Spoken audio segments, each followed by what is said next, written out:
La peinture congolaise à l'épreuve du temps.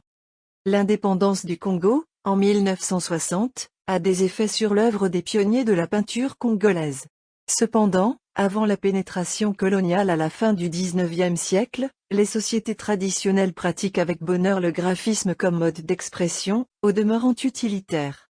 En effet, pour des nécessités rituelles, elles peignent des animaux et autres figures sur les frontons et les parois intérieures des cases afin de conjurer les mauvais esprits et d'attirer les bons.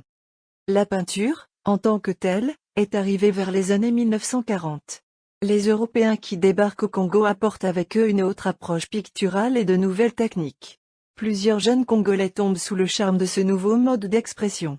Ils se forment ainsi aux esthétiques académiques enseignées par les nouveaux venus. Le père Henri Guès est cité parmi ceux qui vont assurer au balbutiement de la peinture congolaise un essor considérable. Son mérite aura été de donner le goût de l'art pictural à de nombreux jeunes Congolais et de les amener à s'y exercer progressivement. Les figures emblématiques de cette jeune peinture sont incontestablement Guy Léon Fila, Faustin Kitsina, Eugène Malonga, Jean Balou et David Makumbu, qui ont ouvert des ateliers où ils peignent en professionnel. Ayant assimilé les techniques de l'art européen, ces épigones, pétris de talent, vont très vite faire parler d'eux. C'est l'apparition de la première génération de peintres congolais.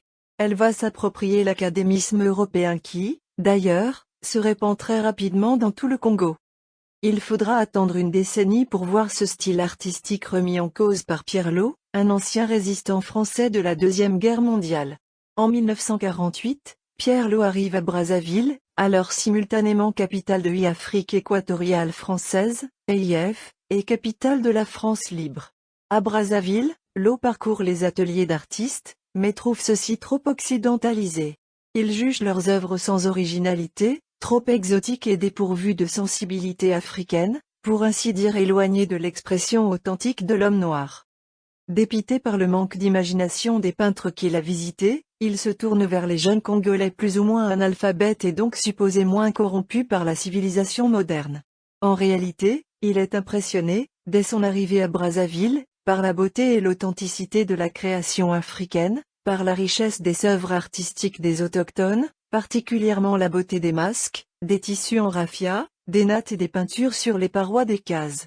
Au-delà de son agacement, Pierre Lot rumine certainement, au fond de lui, la crise subie par la sensibilité esthétique occidentale, qui est, en fin de compte, le détonateur de la promotion de l'art africain. Ignorant d'art, plutôt qu'objet de curiosité où la naïveté prime par-dessus tout. Il décide alors, n'appréciant guère cet académisme ambiant, de rechercher l'expression traditionnelle de l'homme noir au moyen de la couleur. De créer un atelier et peint, surtout, des paysages et des portraits. Un jour, ayant abandonné ses peintures, il surprend, par hasard, Félix Ossali, son employé de maison en train de peindre dans son atelier. Ossali a longuement observé son maître à l'œuvre et a profité de l'absence de celui-ci pour s'essayer, lui aussi, à la peinture. Émerveillé par l'authenticité de sa création, Lot encourage Ossali à continuer à peindre jusqu'à ce que l'œuvre parle suffisamment. Ossali devient alors le premier élève de Pierre Lot, qui retient comme méthode de formation, la mise à la disposition des élèves, du papier, des pinceaux, et de la gouache, sans orientation technique particulière. L'élève doit respecter le principe de la libre création. Nicolas Ondongo, qui est ensuite engagé comme serviteur pour remplacer Ossali, est lui aussi tenté par le démon de la création artistique. Il devient alors le deuxième élève de Lot. Peu à peu, les employés de maison du peintre se mettent tous à la peinture. On peut donc considérer que la double rencontre avec Félix Ossali d'abord et Nicolas Ondongo ensuite, marque indubitablement le début de la réalisation de son rêve, la création d'une école de peinture où l'originalité doit être la règle d'or. Les premières œuvres des protégés de Pierre Lot sont convaincantes. Elles font même l'objet d'une grande admiration de la part de la colonie française à Brazzaville, et leur exposition attire les foules. Le cercle des élèves s'agrandissant, Lot crée, en 1951, ce qu'on appellera d'abord Centre d'art africain puis Centre d'art congolais et, en 1952, École de peinture de Poto-Poto. Au nombre de nouveaux apprentis on peut citer les Loki, Goten, Banzila, Zigoma, Okola, Munkala, Ikonga, Ngolingo, Elenga, Ndinga et Ovassa. Certains d'entre eux vont émerger et faire parler d'eux en Europe comme ailleurs dans le monde à savoir, Ondongo, Ovassa, Sengo, Iloki, Ndinga et Goten dont l'étendue de l'œuvre a été récemment célébrée par l'université Mariam Gwabi. L'exposition des tableaux de ce dernier, dans les locaux des Dépêches de Brazzaville, fait l'objet d'une grande curiosité et draine beaucoup de visiteurs. La biographie de Goten nous renseigne que ses chefs-d'œuvre ont intégré tous les programmes d'exposition itinérante, organisés dans la sous-région d'Afrique centrale. Ils ont aussi servi à l'illustration de divers supports imprimés du Centre international de civilisation bantoue, CICIBA.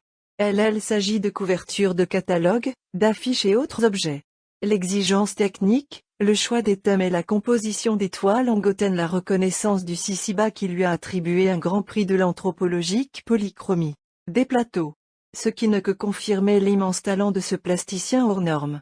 Le véritable point de départ de la 6e artistique de Goten est l'exposition qu'il monte à Paris en 1954, au Cercle de la France d'Outre-mer.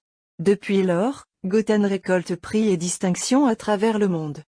Dans l'ensemble, les artistes de la première génération de l'école de peinture de Poto-Poto sont peu préoccupés en ce qui concerne le style créatif, de virtuosité technique, mais ils ont donné une impression rigoureuse et contrastée de couleurs vives, à partir de personnages et animaux stylisés, scènes de chasse, de danse, de marché, de marigot ou de foule, etc. Cela se comprend aisément puisque l'école de peinture de Poto-Poto fondée par Pierre Lot a pour ambition d'aider les Congolais à exprimer, au travers de la création artistique, leur authenticité véritable.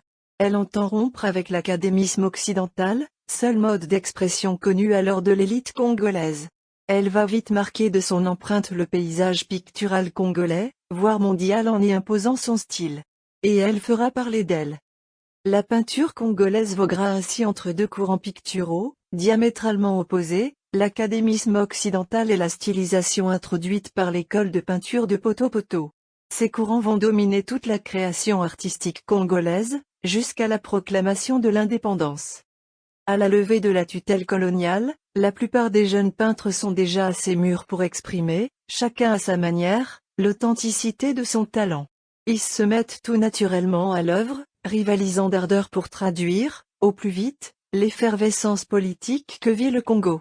Pour illustrer les bouleversements survenus, ils veulent saisir l'instant historique par le dessin témoin, le dessin qui symbolise le changement, le dessin qui accompagne les premiers pas de l'utopie réalisée, l'indépendance.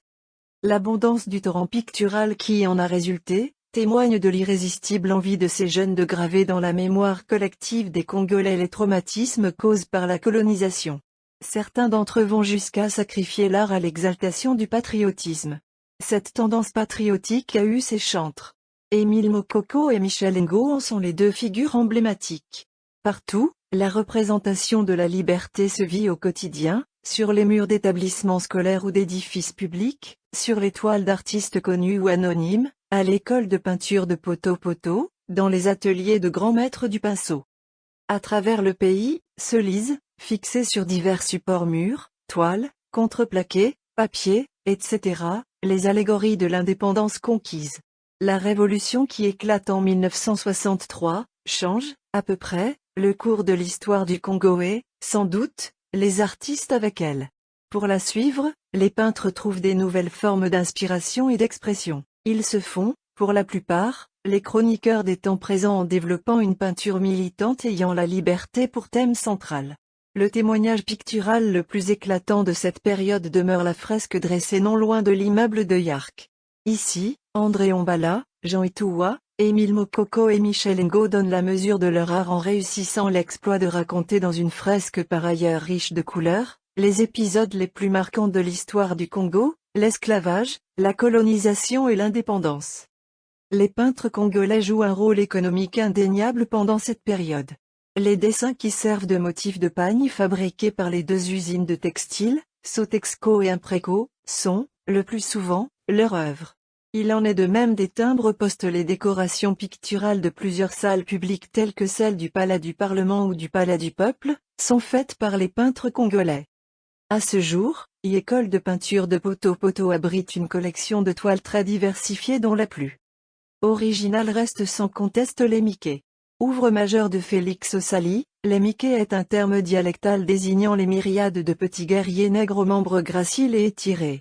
Comme à l'école de peinture de Poto-Poto, les artistes peignant tous au même endroit et sous le même toit, ils ne peuvent s'empêcher de s'influencer mutuellement. Au départ, le style dominant est celui des Mickey. Peu à peu, Nicolas Ondongo et Zigoma s'en démarquent en peignant, le premier des foules, et le second des forêts vierges. Ces artistes apportent à leur peinture une touche particulière, qui est sans rappeler les arabesques des tissus de pagne de la femme africaine. Ce style a fait son temps. Les peintres le délaissent au profit d'un style plus naturaliste. Ils se préoccupent de peindre la vie quotidienne tant dans les cités urbaines que dans les zones rurales, des scènes de marché, de chasse, de savane, de danse le dispute au cours d'eau ou aux cases sur pilotis. Ils excellent dans l'évocation de thèmes rituels, masques, danse initiatique, etc. Pendant quelques années, ce style domine toutes les expositions picturales congolaises.